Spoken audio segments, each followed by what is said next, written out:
Good morning, everyone. So welcome to those who are new or returning from a short vacation or whatever it happens to be.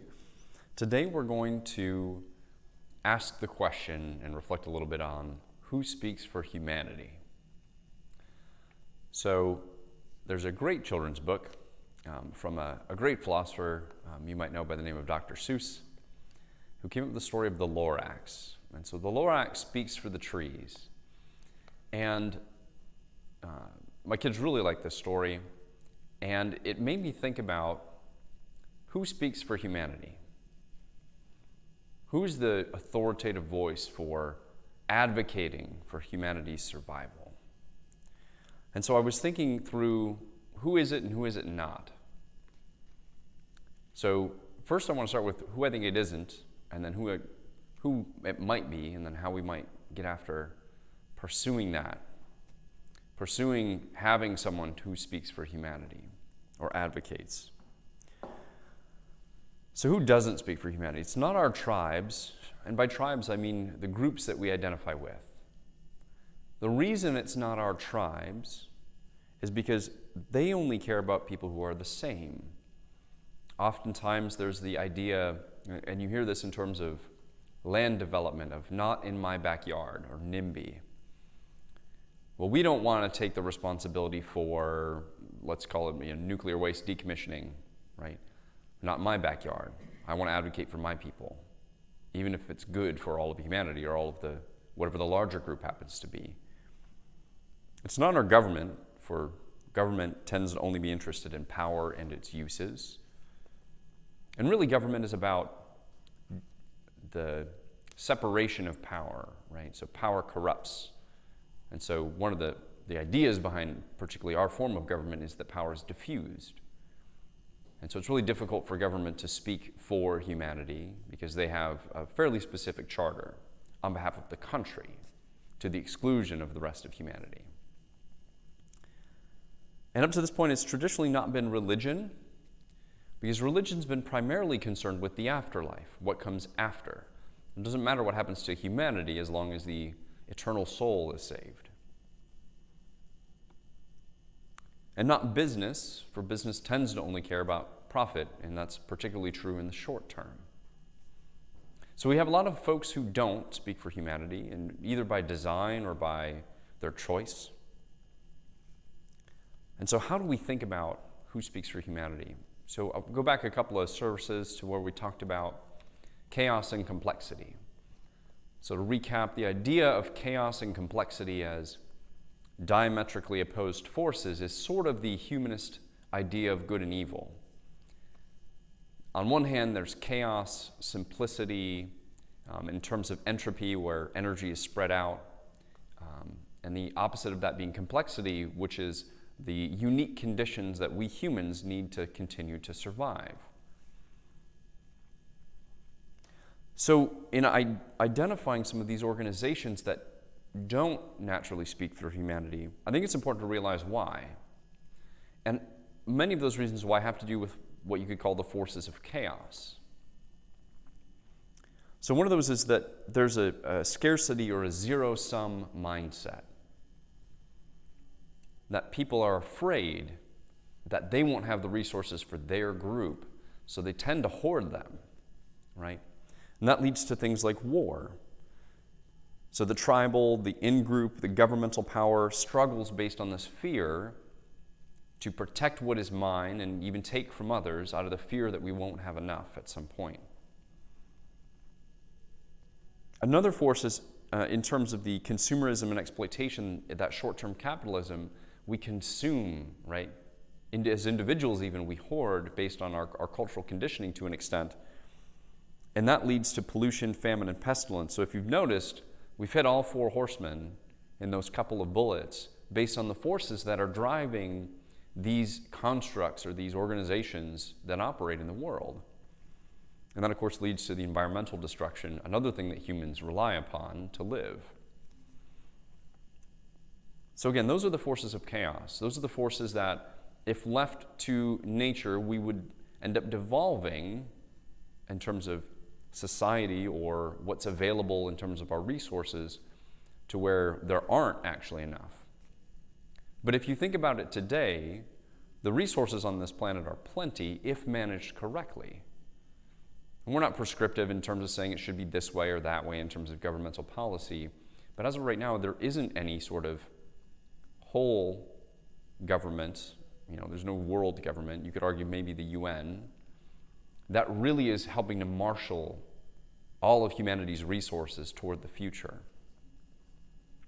So what's the opposite of that? What's the opposite of the forces of chaos? Well, it's complexity. So how do we speak for complexity? How do we advocate for building things up as opposed to tearing them down? So one of the ways that we can do that as individuals is exercise our power as voters, right? In our country, we vote. Most countries, you do that, I think. And this is an important thing, I think, to remember, because I think culture today and the way we've been indoctrinated in terms of politics has led us to believe that we are powerless as an individual. And if we believe that to be true, then it becomes true. But if we believe it's not true, and we believe that we can meet up with other people to come up with an idea, to speak for humanity, to advocate for what we think projects human success into the future, then that becomes true. So I think that's one thing that we can do. And some people have argued that you don't have a choice. Well, we have to choose between two bad things. Or I can only do this, or my vote doesn't count. And here's an example that I use to counter. We always have a choice. Even with a gun to our head, the choice is always ours to take action. There's this idea that I had come across years ago called responsibility. And responsibility isn't who is to blame or whose fault is something, but who is able to respond. So the two subparts of the word responsibility.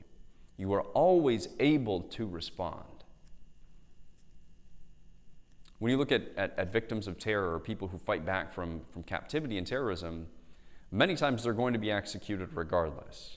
The question is, do you allow yourself to be executed on camera when it's going to advance basically your adversary's motive? So even if there's a gun to your head, you can always choose to fight. But oftentimes we don't think far enough ahead to say, I can fight this. It might be futile for my individual existence, but for all of humanity, it might be worth it. So the choice is always there, but sometimes you have to pay the consequences. And that's an unfortunate reality of the world. And I think many of us who have dealt with adversity in our lives and who have dealt with people trying to bring us down realize that sometimes we have to suffer to speak out on behalf of people who are like us. And I think that's important to realize. And again, as an individual voter, I think it's important to realize that political power is about keeping that power diffuse. A lot of people think that, voters don't have real power. Only business has real power because they have money. Well, while Supreme Court decisions have said businesses are people in terms of campaign contributions, they are not yet people in terms of being able to actually vote. So while that power is still ours, we need to seize it as the individual voter and keep power at our level. When power is diffused over 300 million people, that is safer than when it is infused into only a few. Because power corrupts, and absolute power corrupts absolutely. So our goal is to keep that power diffused, to hold our elected officials accountable. And I think in the last few decades, we've really failed to do that. I think that is why we've gotten to this point where we're so divisive in our conversations, because we had failed to hold them accountable, right? The re-election rate of incumbents was 80% as a historical average. So even if we didn't like somebody, we'd still vote them into office because they were a known evil, as opposed to dealing with some unknown or taking the time to learn about it. So I think this is something really important for us going forward in advocating for humanity. One of the things is, I hear a lot of people complaining about the way things are. well, we can't do anything because it's just the way things are. And in my work, one of the things that I tell the folks who work for me is, don't come with problems, come with solutions. You have to identify the problem, or what you think it is, have a conversation about it, but then come with a solution. Now, to be fair, it's really hard to come up with a solution for all of government, right? Or what we perceive to be the problems with all of government. But instead of getting caught up in, I don't know how to fix the whole thing, figure out how to fix little pieces and work from there. But it's all about coming forward with a solution. Because without a solution, regardless what it is, even if it's the worst solution ever, nothing will ever change. We're not holding the system accountable in any way. And so it's important, I think, to come forward with solutions and not just problems. Everyone loves to complain, myself included, right? It's cathartic. We love griping with our friends. It makes us feel better. But then what? Do we keep doing that to our demise? I hope not. I hope not for my children's sake. I hope instead that we can say, this is a problem, and I don't like it. Here's what I think we could do. What do you think about that? And then you agree or disagree, you refine your points, and then you gather a group of people who think like you and advocate for that. And then we need to operate on this idea of the post-scarcity mindset. So I talked about in terms of governments and tribes and in-groups, we tend to want to hoard resources for people like us. But what if we used our front brain a little bit more, we broadened our perspective to look around and say, we could probably feed the whole planet. We could probably provide shelter for everyone on the planet. We could probably engage in conversations with developing nations to provide for them, to transition them through fossil fuel burning much faster to get them to renewable energy. Would that take resources on our part as industrialized countries? Yes. But it's probably fair considering how much we've exploited developing countries up to this point. It seems fair recompense in my view. But if we think about it in that way, it's not just me and mine and what I have, but about, I know I need to help them because my future, my children's future, depends on those countries not burning up all their fossil fuels. But they deserve the same chance that we have. So how do we get there together, as opposed to saying, not my problem? Because not my problem works if you're actually separated from those people. But there's no way to separate air, or separate water, or separate weather, or separate heat from our country from the rest of the planet. Those things just can't happen. So we have to look at the reality and say, we're all connected. Everyone's on the same boat, basically, or same spaceship, if you want to call it that, hurtling through space. So how do we all work together? Because if we fail to do so, we'll all fail together. And that there is enough for everyone. We don't have to hoard. And this goes kind of against our cultural programming here in the US. Right? Our cultural programming is to consume, to have a big house, to have nicer things for our kids, have stuff. But when you think about this and you spend some time reflecting, you realize I actually don't need that much. Even in terms of living in luxury, you don't need that much. Even if you have a TV and the internet, you got your Netflix, so you got your entertainment covered basically forever. We have access to amazing food all the time in terms of the complex logistical chain that gets us food from around the world every single day. We almost always have shelter. We have air conditioning. Most of us have medical care. So we're actually pretty good. So do we need the second or the third car? Do we need the second or the third garage? Do we need the fifth bedroom? What is it we actually need? And you see things like the tiny home movement, and you realize that you can actually get away with quite a bit. And in doing so, oftentimes, you end up living better because you're more mobile. You can do the things you actually wanted to do. You're a little bit more free. So if we focus on this mindset, and it'll take training. It's really counter-programming your mind from what you've been taught your whole life. If you could do that, how much better off would we all be if we're consuming, call it 50% less of what we currently consume? Which is totally doable with technologies and even consumer technologies that are available today. So if 300 million people all of a sudden started doing that, what would that change? Well, it would certainly change the economy, and that would make some people nervous. It would change the way that we come together. But it would also allow for things such as if we had smaller houses, if we had more land available at the local area for things like local farming or co-ops or community gardens, which not only serve to give activity in the community and build relationships, but also create redundancy. One of the challenges with our complex logistical system is that if it were ever to break down due to conflict, due to cyber attacks, whatever it happens to be, we'd be in pretty big trouble. I remember reading a report recently that if an EMP went off over the middle of the United States, 90% of the population would perish, mostly due to lack of food and water, not due to any direct damage, because we're so reliant on everywhere else to produce what we need to consume for daily life, and we don't know how to do it anymore.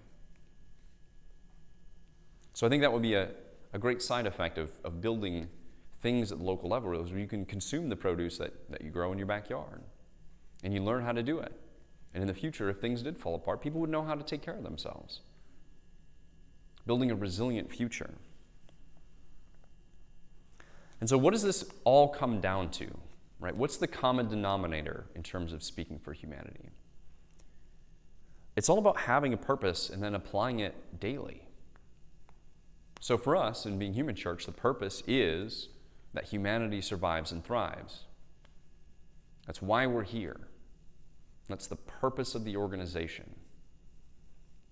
And we mostly do that through building community, educating, reflecting, doubting, questioning, and then hopefully empowering all of us who are sitting here today to go out and continue those conversations, to engage with others, to convince them of things that we think might be a better way to go about living our lives. But it's thinking and acting in ways that promote humanity surviving and thriving. That's what it is to me. So I want to read a passage from the book of Seuss, the chapter of the Lorax. And this is toward the end of the story, if you're not familiar. Unless someone like you cares a whole lot, nothing is going to get better. It's not. Seuss wrote the Lorax, I believe it was in the 70s, in response to a huge amount of environmental pollution that was happening in the United States. And he said it was his, from what I had seen, he said it was his favorite story that he had written. And he said he had written it out of anger at what he was seeing in the world. And so to me, we can all be the Lorax, but for humanity. We can stand up and say, I speak for humanity. I speak for complexity. I speak for advancing our ability to survive and thrive. So that would be my challenge for you all today. Think of ways that you can be the Lorax. Because unless someone like you cares a whole lot, nothing is going to get better. It's not. Thank you.